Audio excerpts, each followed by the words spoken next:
भाजपा ने लोकसभा चुनाव के पहले एक और बड़ा दांव खेलने की पूरी तैयारी कर ली है।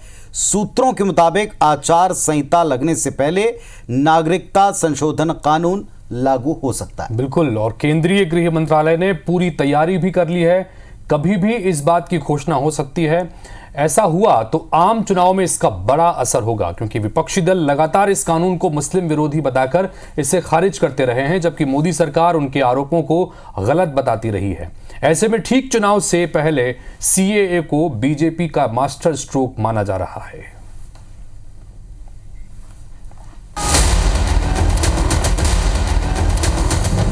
अब की बार सीएए कराएगा 400 पार।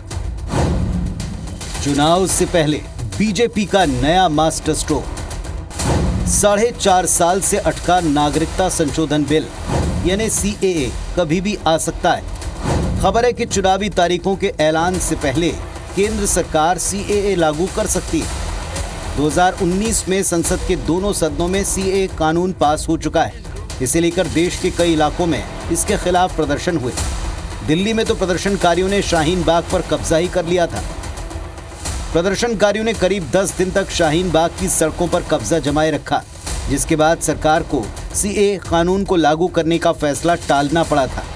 अब करीब 4.5 साल बाद सरकार सीएए कानून के नियम लागू करने की तैयारी में है। सीएए इस देश का कानून है, इसको कोई रोक नहीं सकता। सबको नागरिकता मिलने वाली है। हमारी पार्टी का कमिटमेंट है।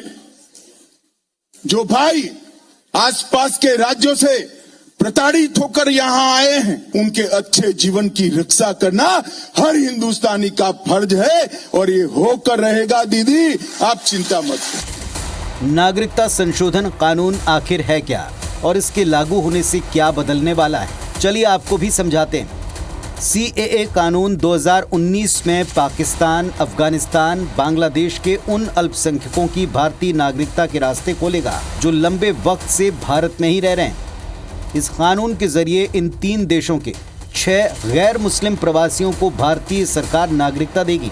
हिंदू, सिख, जैन, बौद्ध, पारसी और ईसाई धर्म के लोगों को भारत सरकार इस नए कानून के तहत नागरिकता देना चाहती है। 31 दिसंबर 2014 से पहले आए प्रवासियों के लिए कानून लागू होगा। सबसे बड़ी बात, सीएए किसी की नागरिकता छीनने वाला नहीं, बल्कि नागरिकता प्रदान करने वाला कानून है। सरकार ने मार्च के पहले हफ्ते में सीएए को लागू करने की पूरी तैयारी कर ली है। सूत्रों के मुताबिक सीएए को लागू करने के लिए पोर्टल तैयार हो चुका है। नागरिकता के लिए आवेदन करने की प्रक्रिया ऑनलाइन होगी।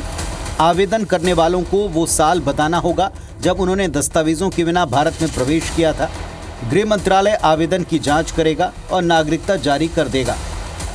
चुनाव से पहले सीएए लागू करने का संकेत गृह मंत्री अमित शाह पहले ही दे चुके हैं। विपक्षी दल इस कानून के खिलाफ पहले ही माहौल बना रहे हैं। ऐसे में आचार संहिता से पहले इसका नोटिफिकेशन जारी होने की खबरों के बाद एक बार फिर विपक्ष सीएए की मुखालफत शुरू कर चुका है। पिछले आम चुनाव में बीजेपी ने बंगाल में सीएए को मुद्दा बनाया था और 40 लोकसभा सीटों में से 18 पर जीत हासिल की थी। बीजेपी का वोट शेयर 39% के करीब पहुंच गया था, जो 2014 के मुकाबले 22% ज्यादा था। बहरहाल, सीएए बीजेपी के घोषणा पत्र का हिस्सा रहा है। जिस तरह बीजेपी ने अपने घोषणा पत्र के बड़े वायदे राम मंदिर और अनुच्छेद 370 को हटाकर पूरा किया, उसी तरह चुनाव से पहले सीएए के वायदे को निभाकर 400 पार के नारे को धरातल पर सच करने की मंशा है। Election desk, IBC 24।